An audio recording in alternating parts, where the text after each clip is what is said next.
최근에 참 몇 가지 가슴 뿌듯한 일이 있어서 좀 전하고 말씀을 나누겠습니다. 우리가 이제 목요일마다 영등포 노숙자 사역을 나가는데 이제 날이 좀 좋아지니까 굉장히 많이들 오세요.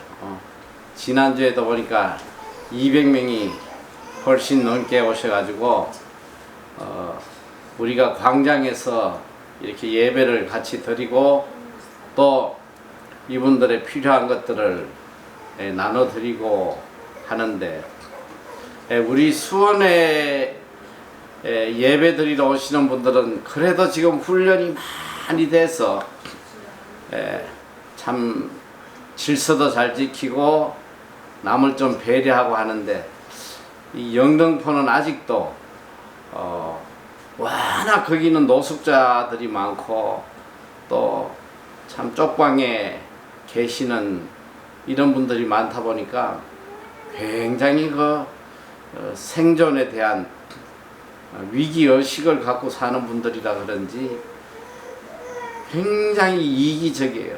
그래서 늘 가면 서로 싸우고 욕을 하고 참 그래도 이제 굉장히 많이 지금 좋아졌는데도 그런 모습들이 아직 많이 남아 있어요. 지난주에는 우리가 이렇게 필요한 생필품들을 다 나눠주는데 나눠주고 이 영등포는 특징이 받아가지고 빨리 어디다 숨겨놓고 뒤에 와서 또 줄을 서는 사람이 굉장히 많아. 아무리 그러지 말라고 그래도 지지난주는 보니까 한 50명이 그렇게 2번 받아간 것 같아. 그래서 늦게 오는 분들이 이걸 못 받는 경우도 있고 이래요. 그래서 지난주에는 굉장히 강하게 야단을 치고 또 우리 사역자들이 못 가게 다 감시를 하고 했는데 그래도 또 2번 받으려고 오는 분들이 계시더라고.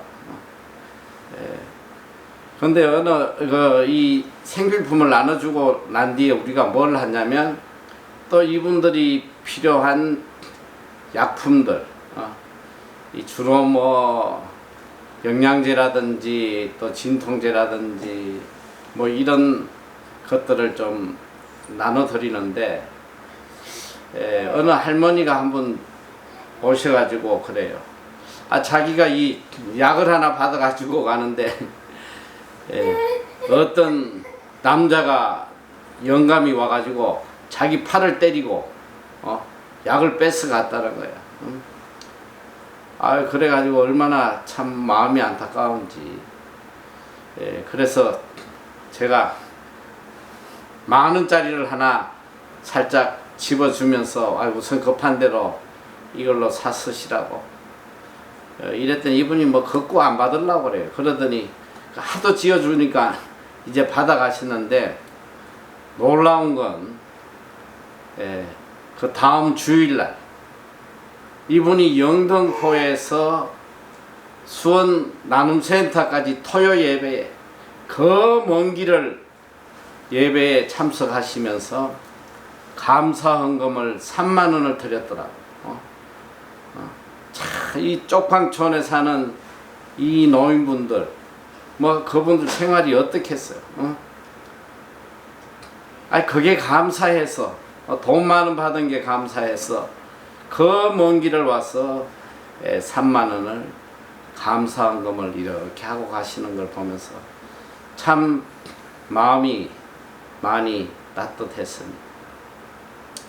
그리고 우리가 항상 이 선한 일을 하다 보면 늘 마음 상할 일이 굉장히 많잖아요. 상처도 많고 또 아무리 선을 베풀어도 이런 배은망덕한 인간들도 많고 사실 배은망덕을 따지면 우리 에미씨가 제일 배은망덕한데 어쨌든 수천 명이 다녀가도 거기 토요일에 와서 섬기는 애들이 거의 몇 명 되질 않아요.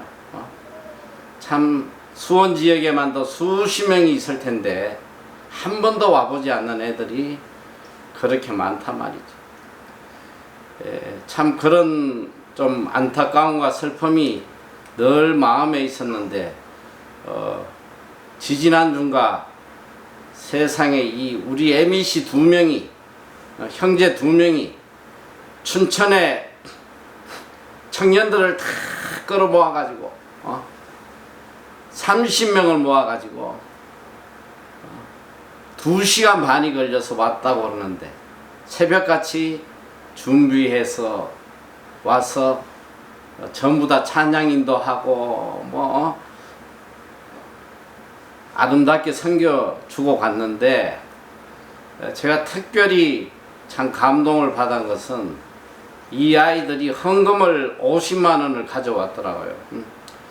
아니 너희들이 무슨 돈이 있어 이렇게 큰 돈을 가져왔냐 했더니 일주일 전부터 햄버거 장사를 했다는 거예요. 그 햄버거 장사를 해가지고 그걸 모아가지고 가져왔다고, 또 앞으로 종종 오겠다고.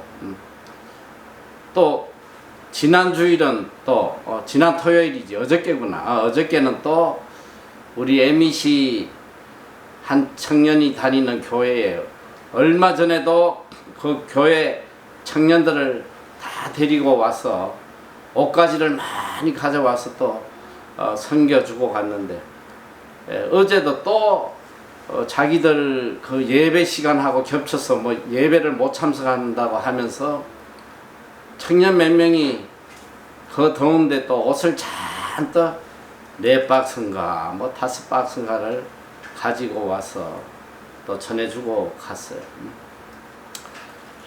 또 이런 일들을 겪으면 참 마음에 많은 위로가 되고 큰 기쁨이 돼요.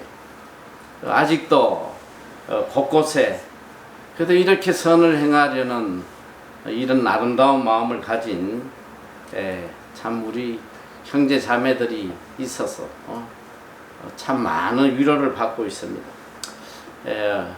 오늘 특별히 이제 우리가 산상수훈을 계속 공부하고 있는데, 이 산상수훈뿐 아니라 이제 오늘 시간이 어떻게 될지 모르는데 오늘 가능하면 내가 2가지 복에 대해서 좀 이야기를 하려고 그래. 이 선행에 대해서. 자, 그래서 먼저 3번째 복, 오늘 주님께서 알려주신 3번째 복이 뭐냐면 바로 온유한 자.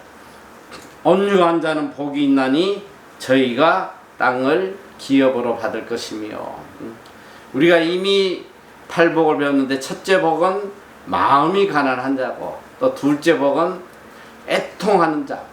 그러니까 이것이 우연한 것이 아니고 이 순서대로 되어 있는 것. 첫째는 마음이 가난해야지만 애통할 수 있는 거고, 또 이 애통할 수 있는 자만이 온유한 자가 될 수 있다는 것입니다. 오늘 우리가 이 온유한 자 하면 뭐 다들 그렇게 생각하고 있어. 좀 온순한, 성질이 좀 성깔 안 내고 좀 웬만한 일에도 그냥 온순하게 대하는 이런 사람을 온유한 자라고 착각을 하는데, 오늘 성경이 말하는 온유한 자는 그런 의미가 아니에요. 이 온유한 자, 우리가 이 온유한 자라고 할 때는 성경은 항상 이 2가지를 우리에게 알려줘요. 첫째는 하나님에 대해 온유한 자, 하나님과의 관계에서 온유한 자. 또 한 가지는 이웃을 향한, 인간을 향한 온유한 자. 오늘 여기 온유한 자라는 것은 이 2가지 뜻을 다 내포하고 있습니다만, 특별히 오늘 이 온유한이라는 단어는 이 헬라어로는 프라우스라는 단어, 그리고 또 이 히브리어로는 아나우라는 단어인데, 이 온유라는 단어는 특별히 인간관계에서 온유함도 말하지만 특별히 하나님과의 관계 속에서의 온유함을 더 강조하는 그런 단어입니다. 자, 이 온유한, 이 온유한 하나님과의 관계에서 온유하다는 뜻은 뭐냐면 하나님의 말씀을 잘 배우고 순종하는 자라는 뜻이에요. 온유한 자가 어떤 자냐면 하나님 말씀을 잘 배우고 늘 하나님의 말씀을 청종하고 그 말씀에 전적으로 순종하는 이러한 자를 온유한 자라고 합니다. 자, 그리고 또 인간에 대해서는 인간을 향한 온유함이라는 것은 어떤 뜻이냐면 우리가 인간관계에서 정말 하나님의 말씀을 청종하고 그 말씀대로 순종하고 살아갈 때에 오는 많은 핍박과 고난, 이런 어려운 상황 속에서도 끝까지 좌절하거나 포기하지 아니하고 또 그리고 그들을 대항해서 악으로 갚지 아니하고 끝까지 사랑으로 인내하는 삶, 이걸 갖다가 온유한 삶이라고 이야기돼요. 자, 그래서 우리가 이 온유한 자로 살아간다는 것은 뭐 성질이 뭐 양순하고 뭐 겸손하고 뭐 그런 차원이 아니라 철저하게 하나님을 두려워하고 하나님의 말씀을 청종하고 순종하고 그 말씀을 그대로 실천하고 살아가면서 오는 어떤 핍박 속에서도 사랑으로 인내하는 이러한 사람을 온유한 자라고 그런단 말이에요. 그래서 이 온유함에 대해서 베드로전서 2장 19절 이하에 아주 참 상세하게 설명을 하고 있습니다. 베드로전서 2장 19절에 보면 애매히 고난을 받아도 하나님을 생각함으로 슬픔을 참으면 이는 아름다우나 죄가 있어 매를 맞고 참으면 무슨 칭찬이 있으리요. 오직 선을 행함으로 고난을 받고 참으면 이는 하나님 앞에 아름다우니라. 이를 위하여 너희가 부르심을 입었으니 그리스도도 너희를 위하여 고난을 받으사 너희에게 본을 끼쳐 그 자취를 따라오게 하려 하셨느니라. 이것이 온유한 거예요. 이것이 온유한 마음이란 말이에요. 어떤 고난 속에서도 하나님을 생각함으로 하나님의 말씀을 생각함으로 그 슬픔을 참고 이겨나가는 이것이 바로 온유한 자의 모습입니다. 또 예수님의 성품이 뭐냐면 예수님의 성품이 바로 온유예요. 그래서 마태복음 11장 29절에 보면 나는 마음이 온유하고 겸손하니 나의 마음에 나의 멍에를 메고 내게 배우라. 그러면 너희 마음이 쉼을 얻으리니. 나는 마음이 온유하고 겸손하니. 이 온유는 바로 예수 그리스도의 성품이에요. 자, 이 온유한 예수 그리스도의 모습이 성경에 어떻게 표현이 됐냐면 방금 읽었던 베드로전서 2장 22절부터 보면 예수님의 온유함이 나타나 있어요. 베드로전서 2장 22절 저는 죄를 범치 아니하시고 그 입에 괴사도 없으시며 욕을 받으시되 대신 욕하지 아니하시고 고난을 받으시되 위협하지 아니하시고 오직 공의로 심판하시는 자에게 부탁하시며 친히 나무에 달려 그 몸으로 우리 죄를 담당하셨으니 이는 우리로 죄에 대하여 죽고 의에 대하여 살게 하려 하심이라. 저가 채찍에 맞음으로 너희는 나음을 얻었나니 너희가 전에는 양과 같이 길을 잃었더니 이제는 너의 영혼의 목자와 감독 되신 이에게 돌아왔느니라. 이것이 바로 예수 그리스도의 온유한 마음이에요. 온유한 마음은 철저하게 하나님의 말씀에 순종하고 따라가는 삶, 이것이 온유한 삶이고, 또 인간을 향하여서는 어떤 핍박과 고난 속에서도 끝까지 사랑으로 그들을 대하는 이것이 바로 온유한 자다. 온유한 자, 이런 자가 복이 있다는 거예요. 이런 온유한 자에게 주어지는 복이 뭐냐? 바로 저희가 땅을 기업으로 받을 것이다. 이 팔복 중에 이 복을 제일 좋아하는 분이 한 분 계셔.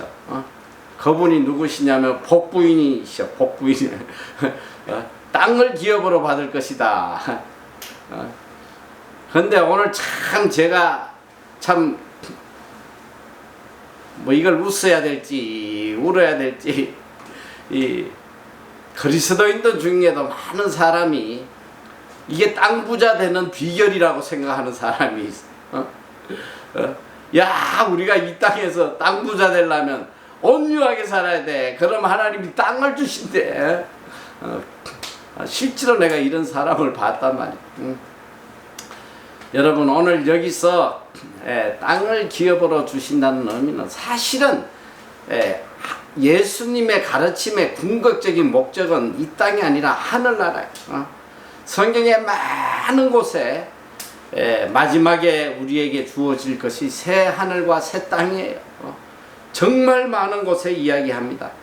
이사야 66장 22절에도 보면 나 여호와가 말하노니 나의 지을 새 하늘과 새 땅이 내 앞에 항상 있을 것 같이 너희 자손과 너의 이름이 항상 이르리라. 새 하늘과 새 땅이 너희 앞에 있을 것이다. 하나님이 우리에게 주실 궁극적인 복은 이 땅이 아니라 영원한 복이에요. 자, 그런데 이 말씀은 이제 영적으로 참 하나님 앞에 이렇게 온유하게 사는 자에게 주어진 영원한 기업을 이야기하는 거예요. 기업을 이야기하는데 사실은 제가 이 말씀을 가지고 일주일 내내 묵상을 좀 했어요.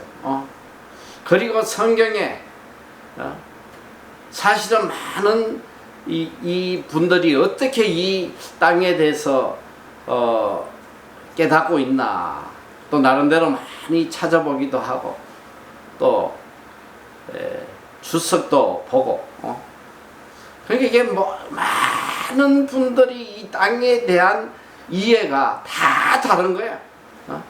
너무너무 다 다르게 표현을 해놨어요. 자, 오늘 제 신앙관에서 내가 깨달은 바에 의한 이 저희가 땅을 기업으로 받을 것이라는 이 의미는, 자, 첫째는 분명한 건 그거예요. 영적인 기업이에요. 이 땅에 어떤 없어지고 사라질 그 물질적인 땅을 이야기하는 것은 분명 아니란 말이에요.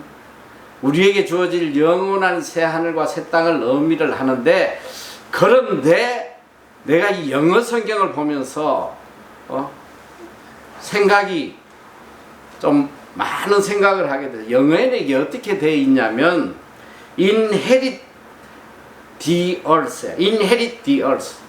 inherit은 뭐냐면 유산으로 받는 거예요. 유산으로 받는데 무엇을 받냐? the earth. 이 땅, 이 지구, 이 세상을 우리에게 유업으로 주신다는 거거든. 도대체 이게 무슨 의미일까? 그런데 창세기 1장 28절에 보면 하나님께서 우리 인간을 창조하실 때에 우리 인간에게 명령하신 것이 있어요. 그거 뭐냐면 너희는 생육하고 번성하라는 거예요. 생육하고 이 땅에서 번성하고 이 땅을 정복하라고 명령을 하세요. 이 땅을 정복해라. 하나님이 명령하시는 것입니다. 자, 이게 무슨 의미냐면, 물론 이제 보면 하나님께서 이 이스라엘 민족에게 가나안 땅을 점령하게 하시고 뭐 항상 땅을 점령하도록 그렇게 하시지만, 오늘 여기 예수님께서 온유한 자는 땅을 기업으로 받을 것이다 라는 의미는 저는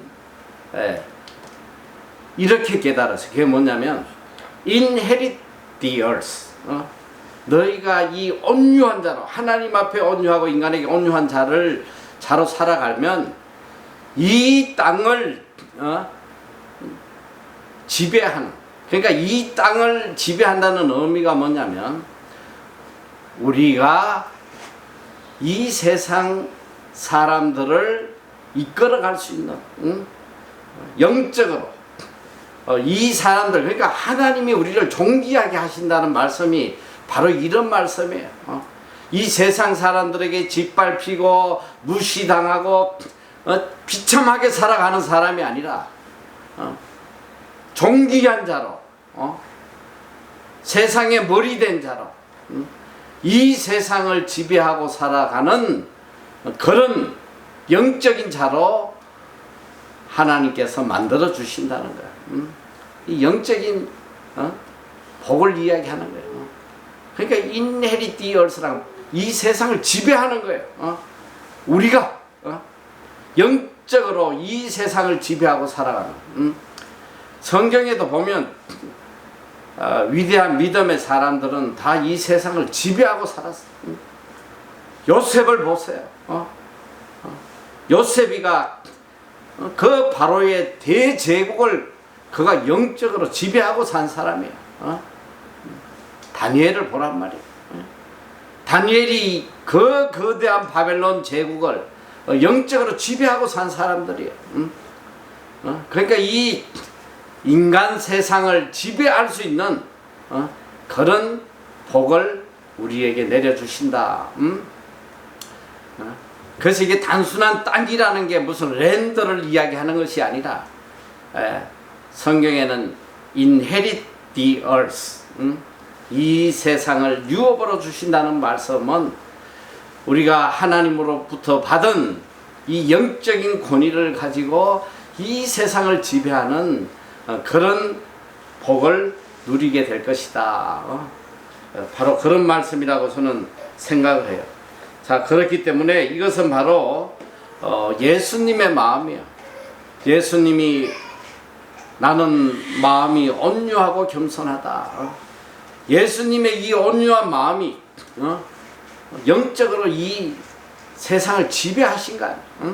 이 영혼들을 지배하고 살아가신 거야. 어떤 물리적 땅을 소유한 것이 아니라 이 세상을 영적인 파워로 지배하는 그런 복된 은혜를 누렸다. 자, 오늘 그리고 그 다음 절 6절 말씀, 의에 줄이고 목마른 자는 복이 있나니 저희가 배부를 것이며. 참 이 말씀은 사실 며칠을 집회를 해도 부족한 말씀인데, 의에 줄이고 목마른 자는 복이 있나니 저희가 배부를 것이다. 줄인다는 게 뭐예요? 줄인다는 거는 갈급함을 이야기하는 거예요. 갈급한 거. 여러분 한번 사흘 한번 금식해봐. 얼마나 갈급해. 그냥 빵만 봐도 막 그냥 난리도 아니지.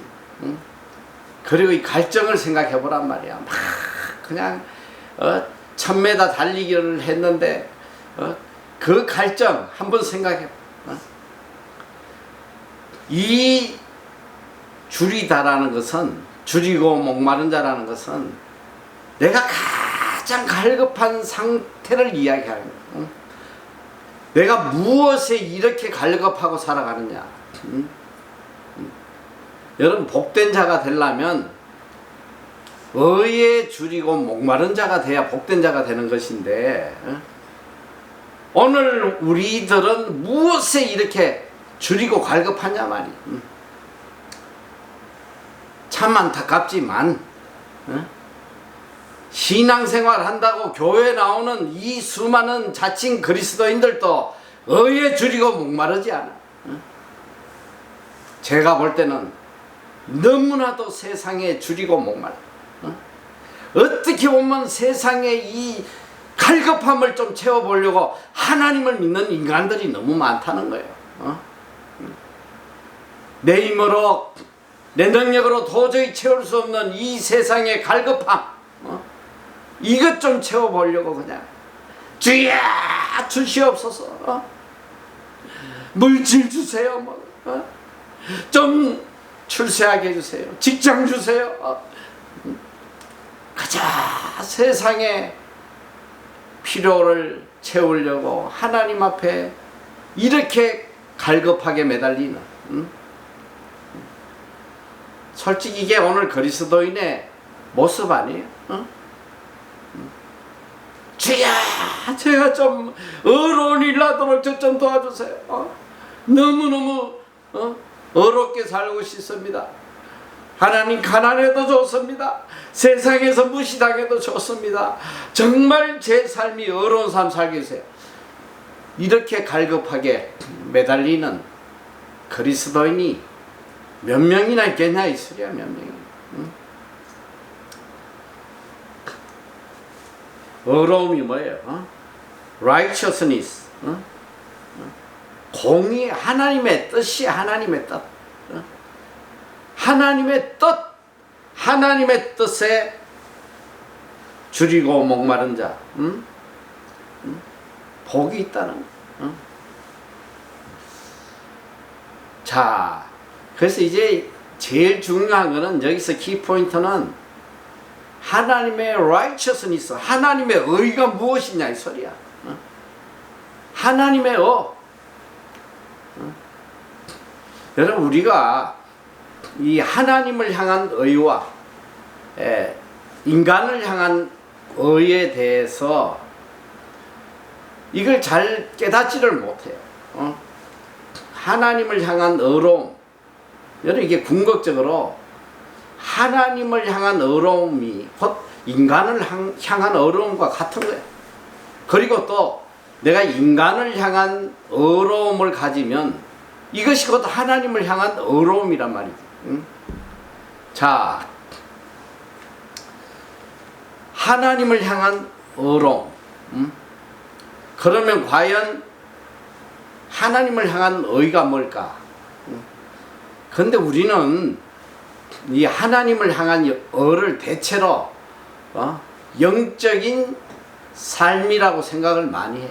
그러니까 영적인 삶, 우리가 생각하는 영적인 삶이 뭐냐면 대체로 열심히 기도하고 열심히 성경 읽고 열심히 예배 드리는 어떤 종교적 의식적인 삶에 이걸 의라고 생각하는 거예요. 그러다 보니까 평생 신앙생활을 하면서 하나님을 잘 믿는 거, 하나님 앞에 어렵게 사는 거, 이게 교회를 벗어나지 못해.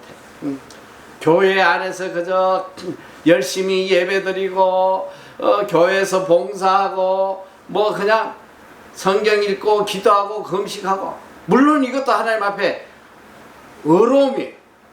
그런데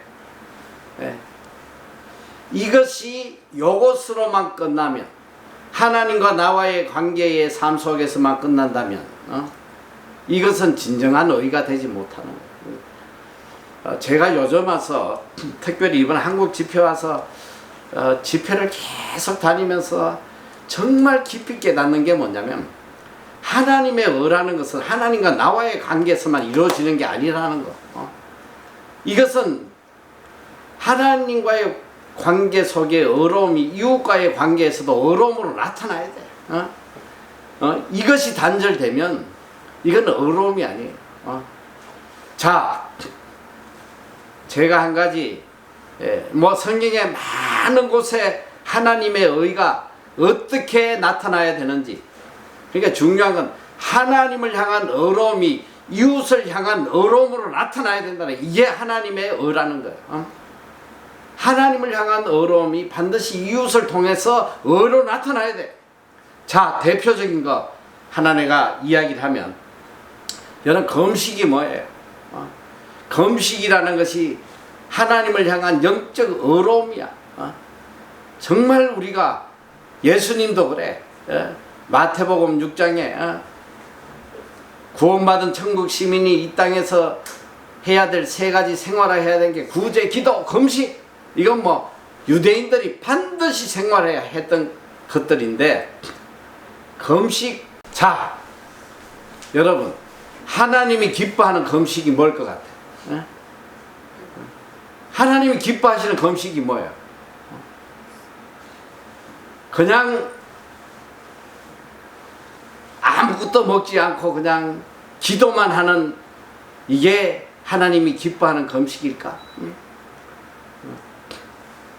그러니까 이 이사야서 58장 이하에 보면 특별히 6절부터 보면, 자, 이 금식이란 하나님이 기뻐하는 참된 것이 뭐냐?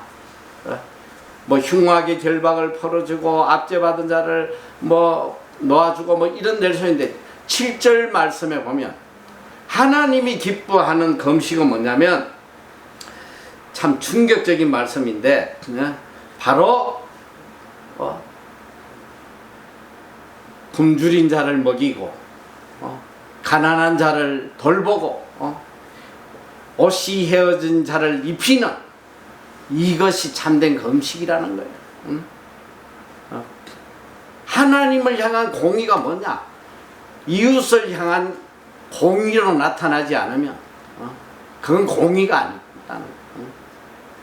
참된 금식이 뭐냐? 하나님 기뻐하는 금식은 그저 니네 그냥 밥 안 먹고 그냥 그게 참된 금식이 아니라 정말 가난한 이웃을 살피는 이것이 참된 금식이라고 이야기하고. 자, 어에 줄이고 목마른 자. 이웃을 향한 어라는 것은, 이웃을 향한 어는 어떻게 표현되냐면 바로 선행으로 나타나는 거예요. 내가 늘 뭐 부분적으로 여러분들에게 강조를 많이 했지만 성경 66권 전체는 우리에게 두 가지 계명을 가르쳐. 하나가 뭐냐면 하나님 사랑, 하나가 뭐냐면 이웃 사랑이에요. 그래서 예수님도 마태복음 22장 37절 이하에 보면 이렇게 말씀하셔. 내 마음을 다하고 목숨을 다하고 뜻을 다해 주 너희 하나님을 사랑해라. 이것이 가장 크고 첫째 되는 계명이다. 둘째도 이와 같으니 내 이웃을 내 자신같이 사랑해라. 이 두 계명이 온 율법이요 선지자의 강령이다. 이게 성경 전체라는 거예요. 성경 전체는 하나님 사랑, 이웃 사랑인데, 그런 하나님 사랑이 우리가 어떻게 하나님을 사랑하는 거예요? 하나님의 사랑을 뭘로 증명하겠냐? 아까도 이야기했듯이 종교적인 의식, 나의 영적인 삶, 이것으로 하나님을 사랑한다 표현할 수 있느냐? 성경은 절대 그렇게 가르치지 않아요. 성경은 하나님에 대한 사랑은 이웃 사랑을 통해서 나타내는 거예요. 내가 얼마나 하나님을 사랑하느냐는 이웃을 얼마나 사랑하느냐, 이걸로 증명하는 거란 말이에요. 이웃을 사랑하지 않으면서 무슨 하나님을 사랑한다? 다 거짓이야. 이렇게 살기 때문에 일평생 살아도 하나님의 은혜를 제대로 체험하지 못하고 사는 거예요. 내가 지난번에도 예화를 들었는지 모르겠어. 한 율법사가 예수님께 찾아와서 어떻게 영생을 얻겠느냐 할 때에 성경에 어떻게 하라고 그랬냐? 예, 하나님 사랑하고 이웃 사랑하라고 그랬습니다. 그래, 맞아. 이웃 사랑해라. 그때 이 율법사가 이렇게 질문을 해요. 예수님에게, 제 이웃이 누굽니까? 내 이웃이 누가 내 이웃입니까? 그때 들려주신 말씀이 선한 사마리아인의 비유라 이 소리야. 한 사람이 강도를 만났어. 그런데 지금 예루살렘에서 영적인 삶을 사는 이 제사드리고 일평생 영적인 삶을 사는 이 제사장이 그 죽어가는 강도 만난 자를 보고 도망가 버렸어. 둘째, 레위인, 어릴 때부터 선택받은 레위인, 일평생 성전 돌보며 하나님 일만 하는 이 레위인도 보고 도망가 버렸어. 그런데 개라고 손가락질하고 인간 취급도 못 받던 사마리아인이 자기 생명을 걸고 이 죽어가는 이웃을 살려냈다는 거야. 너에게 이웃이 누구야? 예수님이 다시 질문하세요. 내 이웃이 누구야? 자비를 베푼 자입니다. 그래, 너도 영생 받고 싶으면 자비를 베풀고 살라 이 소리야. 아무리 영적인 삶 살고 율법 다 지키고 뭐 별짓 다 해도 이웃을 향해서 이 자비로운 이웃을 향한 사랑이 없으면 다 헛된 짓이라는 거예요. 그런데 우리가 이 선행의 관점에서 성경을 보면 예수님이 계속 그걸 가르치는 성경이 다 그걸 가르쳐. 첫째가 뭐냐? 하나님이 왜 우리를 창조하셨냐? 에베소서 2장 10절에 보면 선한 일 하라고 지으셨다고 그랬어. 선한 일 하라고 너희를 지었다. 더 놀라운 건 디도서 2장 14절에 예수님께서 왜 십자가에 돌아가셨느냐? 예수님께서 너희를 불법에서 구속하시고 너희를 어렵게 만드신 목적이 선한 일 열심히 하는 친백성 되게 하려 합니다. 선한 일 열심히 하라고 내가 십자가에 주셨다는 거예요. 자, 성경을 주셨어. 왜 성경을 주셨냐? 디모데후서 3장 16절 이하에 보면 하나님의 사람으로 온전케 하며 선한 일 할 능력을 갖추게 하기 위해서 성경책을 주셨다는 거예요. 너희들 선한 일 열심히 하라고 내가 성경책 준 거다. 오늘 우리를 향한 하나님의 뜻이 뭐냐면 이 땅에서 선행을 함으로 하나님의 사랑을 세상 사람들에게 보여줘서 세상 사람들을 구원하라는 거예요. 자, 그걸 예수님이 마태복음 5장 16절에 딱 한마디로 요약하신 거예요. 너희는 세상의 빛이다. 너희 빛을 비추라는 거예요. 너희는 이 사람들에게, 세상 사람들에게 너희 빛을 비추어서 그들이 너희 착한 행실을 보고 하늘에 계신 아버지께 영광을 돌리게 하라는 거예요. 빛이 뭐예요? 빛. 빛된 삶이 뭐냐면 착한 행실이라면 착한 행실. 선행. 믿지 않는 자들에게 이 선행을 보임으로 믿지 않는 자들이 그걸 보고 아유, 저 사람 보니까 나도 하나님 믿고 싶다.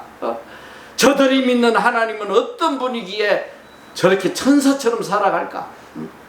믿지 않는 자들이 하늘에 계신 아버지께 영광 돌리게 하는. 여러분, 구제가 선교란 말이야. 구제가 선교. 구제하지 않고 백날 선교해봐. 열매가 있나? 구제만 하면 그냥 선교는 자동으로 이루어지는 거예요. 우리가 지금 전 세계 기아지역 30개국에 매달 그냥 엄청난 돈을 들여가지고 지금 매달 한 3천만 원을 내가 쏟아부어. 3천만 원. 우리가 직접 한 2천만 원을 여러 나라에 보내고 내가 또 월드비전을 통하고 또 다른 루트를 통해서 또 한 1,000만 원 정도를 매달 우리가 이렇게 엄청난 기아 지역에 양식을 보내는데 그 레포트가 어떻게 오냐. 선교사분들이 이 양식을 나누고 오는 레포트가 그 지역이 이슬람 지역이고 무슬림 지역이고 불교 지역이고 평생 가도 교회 안 오는 이런 인간들인데 사람 포대 지어주면 다 교회로 나온다. 교회로 몰려오는 거예요. 교회. 우리가 이 이웃에 대한 선행 없이는 절대로 구제도 못할 뿐 아니라 하나님의 공의를 이룰 수 없는 거예요.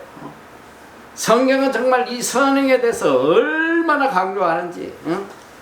선행의 이웃을 향한 첫 번째 선행이 뭐냐면 구제란 말이야. 굶어 죽어가는 이웃에게 먹을 것도 안 주는 인간이 무슨 이웃을 사랑하겠어. 한 발자국도 못 나가네. 한 발자국도.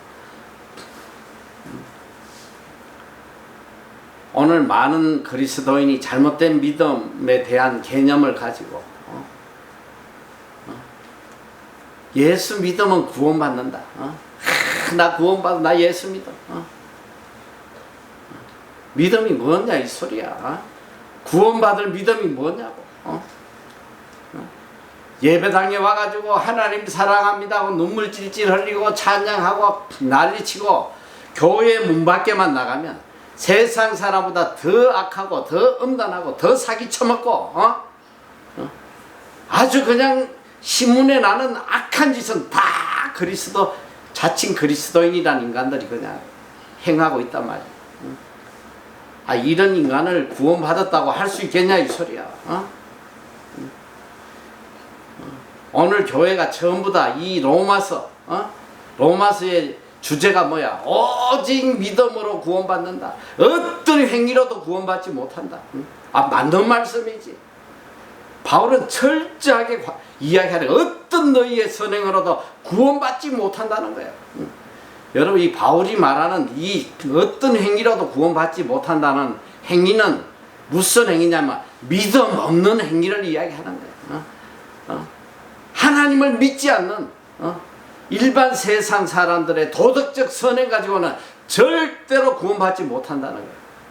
자, 그런데 놀랍게도 야고보서 2장 14절에 보면 야고보가 이런 말을 해요. 야, 너희가 믿음이 있노라 하면서도 행함이 없으면 그 믿음으로 구원받겠느냐? 믿음이 있노라 하면서도 행함이 없는데 그거 절대 구원받지 못해. 내 형제가 굶주리고 헐벗고 있는데 야, 배부르게 해라, 뭐 더웁게 해라, 이러고 형제를 돌보지 않는 인간이 구원받겠느냐? 이런 행함이 없는 믿음은 죽은 거라는 거야. 절대로 구원받지 못해. 제가 이런 이야기를 하니까 참 자칫하면 내가 한국에서 한 4단쯤 될 것 같아. 2단을 넘어가지고 4단쯤 될 것 같아. 이 말뜻을 이해를 못하는 사람들이 너무 많아요. 여러분 잘 알아야 돼. 자, 내가 한 가지 중요한 예수님의 말씀을 이야기하는데 마태복음 25장은 예수님이 재림하는 모습을 기록해놨어. 자, 예수님께서 영광 중에 모든 천사를 데리고 이 땅에 오셔서 심판하시는 거예요. 양과 염소를 구분하는데 양은 의인이에요. 염소는 저주받은 자들이에요. 자, 이 양 의인들은 천국 갈 자예요. 천국 갈 자, 영생을 얻을 자. 그리고 이 염소들은 저주받은 자야. 영벌에 들어갈 자예요. 자, 충격적인 말씀이에요. 이거 정신 똑바로 차려야 돼. 자, 예수님 오셔가지고 천국 갈 사람, 지옥 갈 사람을 구분하는데 이 구분하는 판단 기준이 뭐냐면 이렇게 이야기를 하시죠. 어인들에게, 야, 너는 내가 굶주릴 때 먹이고 헐벗을 때 입히고 병들었을 때 나를 돌봐주고 이렇게 나한테 선행을 했다. 어인들이, 주님, 우리가 언제 주님께 그렇게 선행을 했습니까? 야, 지극히 작은 자에게 한 것이 나에게 한 것이다. 너희는 영생에 들어갈 것이다. 지극히 작은 자, 지극히 작은 내 이웃에게 행한 이 모든 것, 이것이 나에게 한 거야. 너는 천국 가. 이 악인들은, 주님, 우리가 언제 주님께 안 했습니까? 지극히 작은 자에게 안 한 게 나에게 안 한 거야. 너희들은 영벌에 들어가, 지옥불에 떨어져. 자, 제가 이런 설교를 하니까 이제 어떤 목사님이 행위 구원을 이야기한다 하면서 막 이야기를 하는데, 행위 구원. 여러분, 이거 정말 잘 깨달아야 돼. 자, 예수님이 야, 너 선행했으니까 천국 가고 너 선행 안 했으니까 지옥 간다. 예수님 왜 이런 말씀을 하시겠어? 오직 믿음으로 구원받는다. 이건 무슨 말씀이냐면 오직 믿음으로 구원받은 자들을 이야기하는 거예요. 예수님이 말씀하신 거 이런 뜻이야. 너가 선행을 했기 때문에 천국 간다 그런 뜻이 아니라 너희는 구원받을 만한 믿음을 가진 자들이기 때문에 천국 간다는 거예요. 구원받을 만한 믿음을 가진 자들이다. 그리고 그 믿음의 열매가 지금 이렇게 선행으로 나타났다는 걸 이야기하는 거예요. 구원받을 만한 믿음을 가진 자들의 삶에서 나타나는 이 선행, 주님은 이걸 이야기하는 거예요. 그러니까 궁극적으로 우리가 구원받을 만한 믿음을 가진 자라면 반드시 그 믿음에 합당한 열매가 선행으로 나타나야 된단 말이야. 나타나야 돼. 내가 지난번에도 한번 여러분의 그 예를 들었는데, 서울의 어느 교회가 집회하니까 내가 그날 4부까지 집회를 하는데 1부 마쳤더니 장로님이 쫓아와서 목사님, 이거 교인들이 너무 혼란스럽겠다. 분명히 우리는 믿음으로 구원받는다고 그랬는데 이렇게 행함이 없으면 구원 못 받는다고 하니까 이거 좀 잘 설명해 달라고. 알았다고. 내가 그래서 2부에부터 이야기를 한 거야. 자, 맑은 물에 잉크를 파란 잉크 보면 무슨 색이냐? 파란색으로 변하잖아. 예수 그리스도께서 생명을 바쳐가지고 우리를 의롭게 해주시고 우리에게 그 죽음으로 우리에게 주신 선물이 바로 믿음입니다. 이 믿음이 우리에게 들어오면 이걸 성경은 중생했다고 그래. 중생 본어게 옛 사람은 죽고 새 사람으로 거듭나는 거예요. 자, 예수 그리스도의 믿음이 내 심령에 들어오면 내 삶이 변화되지 않겠냐 이 소리야. 만약에 이 믿음이 내 삶에 들어왔는데도 내 삶이 전의 모습과 하나도 변화되지 않았다면 예수님의 이 믿음이 무슨 효력이 있겠어? 생명을 바쳐서 주신 이 믿음이란 선물이 우리의 삶을 송두리째 바꾸는 그런 위대한 능력이 그 속에 있단 말이야. 이 구원받을 만한 믿음이 내 삶에 들어오면 예수님이 바로 그 말씀을 하시는 거야. 25장에 네가 가난한 자에게 먹이고 헐벗은 자 입히고 병든 자 돌보고 이런 선행이 네 삶 속에 열매로 나타났다. 너는 영생을 얻을 것이다. 영생. 이 믿음과 행함이라는 것은 절대로 분리할 수 없는 거예요. 믿음이 있으면 행함이 따라가는 거란 말이지. 참 이게 안타까운 거야. 정말 오늘 이 6절에 주신 말씀, 의에 줄이고 목마른 자는 복이 있다. 이 의에 줄인 자, 이웃을 향한 안타까움과 선행에 대한 어떻게 하면 이 불쌍한 이웃들을 도울까 하는 그 간절함, 그 갈증, 그냥 종일 그냥 거기에 대해서 내 마음이 갈급한 거야. 어떻게 해야지 이 어려운 사람들에게 좀 더 내가 의를 행할까? 이런 자가 복이 있다는 거야. 이런 자가.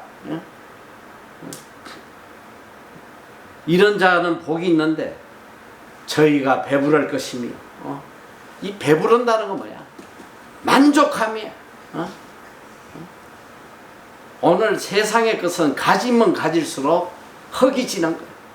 아무리 많은 돈을 가져봐. 나 이제 부자고 부족함이 없다. 그렇지 않아. 그래서 전도서에도 보면 솔로몬이 그 이야기를 하자. 강물이 연하여 흘러도 바다를 채울 수 없다. 아무리 강물이 흘러도 바다를 채울 수 없어. 우리 인간의 욕망을 아무리 채워봐야 갈수록 갈증이 일어나는 것이 세상 끝이란 말이야. 그런데 우리가 의에 줄이고 목마른 자로 살아가면 내 삶의 만족함이 세상이 절대로 줄 수 없는 이 만족함, 기쁨, 충만함이 차고 넘치는 거야. 이게 복된 자란 말이야. 가진 게 없어도 만족함이 충만하고, 어떤 상황에서도 여러분 세상의 이 행복한 삶이 뭐야? 인간의 가장 행복한 삶은 만족이야, 만족. 내 삶이 만족스러우면 이 사람보다 더 행복한 사람이 없어. 오늘 우리는 어떤 자로 살아야 되느냐? 정말 내가 복된 자로 살려면 세상 것에 줄인 자로 살면 일평생 갈급하게 살다 비참하게 죽어. 정말 내가 복된 자로 살려면 의에 줄이고 목마른 자가 돼야 돼. 의에 줄이고. 돈 몇 푼만 가져도 어떻게 하면 내가 이걸 어렵게 사용할까? 이웃을 향한 사랑 없이는 절대로 하나님을 사랑하지 못한다는 거. 여러분 이거 가슴에 새겨야 돼. 이웃에 대한 사랑 없이는 절대로 하나님 사랑하지 못해. 이게 다 거짓 신앙이란 말이야. 그러니까 일평생 영적인 삶 산다고 기도하고 금식하고 성경 읽고 뭐 별짓 다 해도 그 삶에 만족함이 없고 기쁨이 없고 하나님의 기적을 체험하지 못하고 사는 이유가 뭐냐?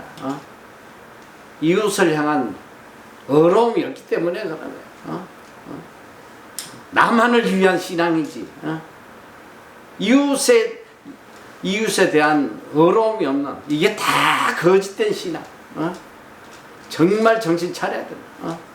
아무리 제사장처럼 평생을 제사 드리고 별짓 다 해도 이웃에 대한 자비가 없는 인간은 그런 인간이 무슨 영생을 누리겠냐고.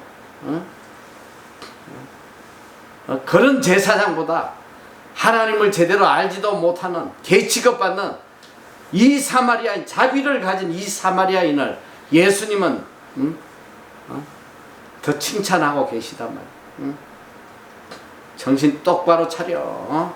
백날 교회 가고 뭐 백날 성경 읽고 금식하고 별짓 다 해도 내 삶의 이웃을 향한 어려움이 없으면 그거 다 죽은 믿음이야. 성경은 분명히 그 행함이 없는 믿음 죽은 믿음이라고 그랬어. 정신 똑바로 차리란 말이야. 내가 정말 이 땅에서 복된 자로 살아가려면 의에 줄이고 목마른 자로 살아야 돼. 이것이 진정한 이 땅에서도 천국을 누리는 길이요, 하늘나라에서도 상급을 받는 그런 복된 삶이라는 거. 그저 그냥 나만 잘 먹고 잘 살려고 그냥 줄이고 목마른 자야. 어떻게 하면 좀 부자 될까? 어떻게 하면 좀 세상에 성공할까? 어떻게 하면 세상에 좀 누리고 살까? 아주 그냥 자기밖에 모르는 이런 거짓된 신앙을 가지고 평생을 신앙생활 하니까 무슨 하나님의 은혜가 내 삶에 임하겠냐 말이지. 의에 줄이고 목마른 자. 이 의에 줄이고 목마른 자로 사는 게 내가 살고 내 가정이 살고 교회가 살고 우리가 사는 길이에요. 요즘 뭐 목회자들 만나면 한결같이 하는, 어제도 뭐 종일 다들 그 이야기, 한국 교회 끝났다는 거야. 한국 교회. 이제 10년만 지나면 이제 교회가 다 팔려나갈 판이라. 벌써부터 교회들이 막 그냥 술집으로 팔리고 뭐 카페로 막 팔려나간다는 거야. 교회만 엄청나게 지어놨지 이제 교인이 없어. 교인이. 아이, 교회 건축할 돈으로 불쌍한 이웃들을 챙겨서 봐 지금.